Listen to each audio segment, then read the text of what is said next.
saya Puji Parastati dan saya dari Lokal M2. Saya akan menjelaskan tentang analisis faktor.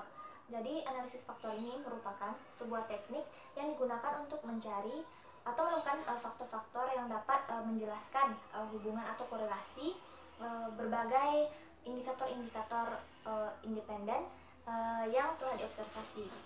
Nah, langkah-langkah untuk mencari analisis faktor ini, yang pertama memilih variabel yang layak dengan ketentuan jika H0 maka variabel tersebut belum layak untuk dianalisis lebih lanjut. Kalau H1 berarti variabel tersebut telah layak untuk dianalisis lebih lanjut. Kemudian langkah kedua, menemukan faktor. Menemukan faktor ini dapat kita lihat pada tabel total variance explain. Lalu kemudian langkah ketiga, melakukan rotasi.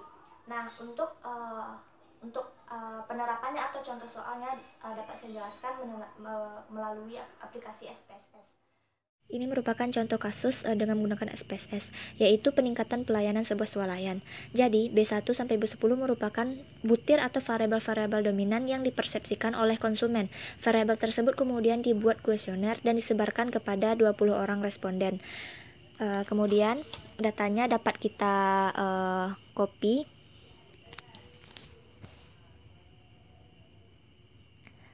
Lalu buka SPSS, kemudian datanya dipaste. Lalu pada variable view, ubah ini namanya menjadi B1 sampai B10, butir 1 sampai butir 10.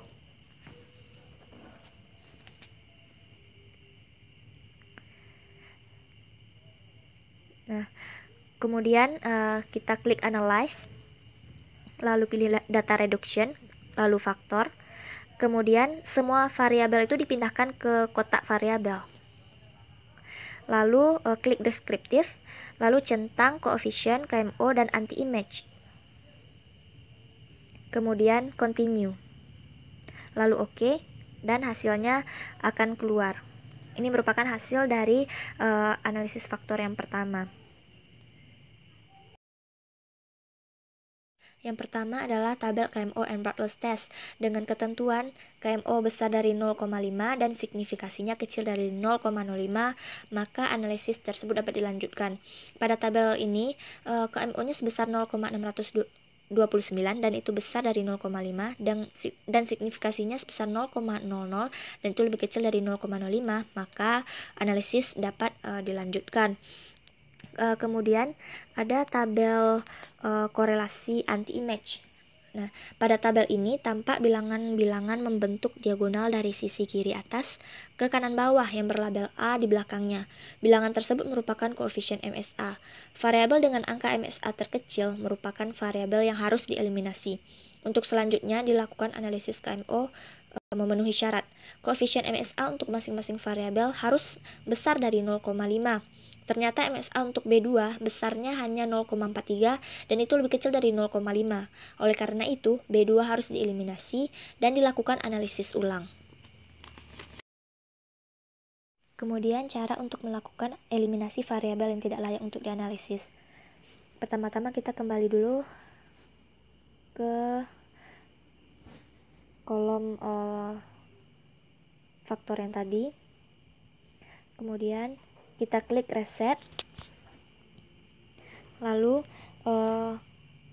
masukkan semua variabel kecuali variabel B2 karena B2 tadi tidak bisa dianalisis. Lalu klik deskriptif, centang initial solution, KMO, dan anti-image. Lalu continue. Kemudian klik extraction, lalu klik script plot, kemudian continue. Lalu klik score, centang save as variable, lalu regression, dan continue.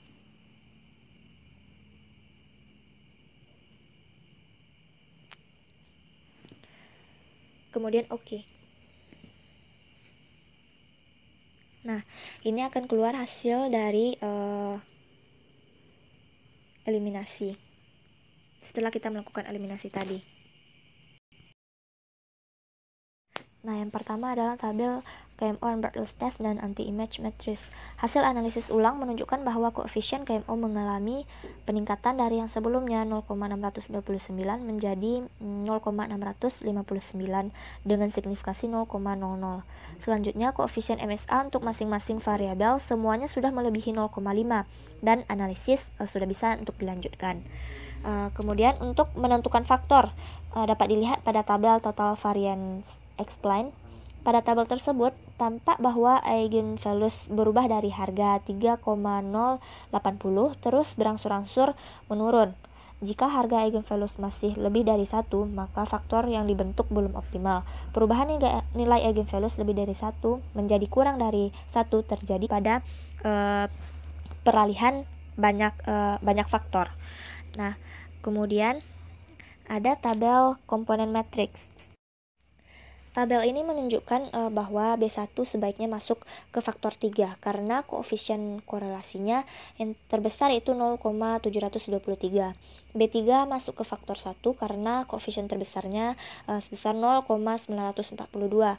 B4 masuk faktor 2 karena koefisien terbesarnya 0,701 dan begitu selanjutnya. Dapat dipilih berdasarkan koefisien terbesar terletak di faktor yang keberapa atau yang mana.